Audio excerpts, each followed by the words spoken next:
everybody! Tagal ko na rin hindi nagbablog. Ito yung vlog ko. Kakaiba yung ulap. Yan lang ang ulap ngayon dito sa Asdod.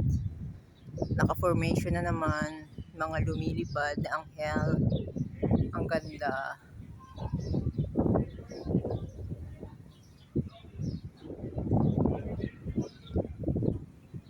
Pero totoo lang, yung nakakita ko ng gantong design, ano yun eh, parang nag-help ang Amerika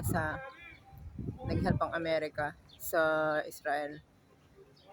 Hindi ko alam kung it is an angel, mga warrior, may mga angel siguro to. Ang ganda nung ano, kasi parang may pakpak oh. Ay, maliit ako nakita dyan. Focus nga natin, kakaiba. Ayan oh, parang pakpak yan. Yung parang may dahon na puti. Para siyang pakpak yan.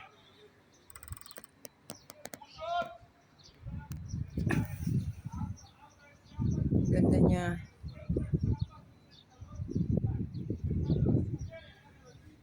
Mga lasing na sa beranda, mga nagpa-party. Magkakalat na naman sila.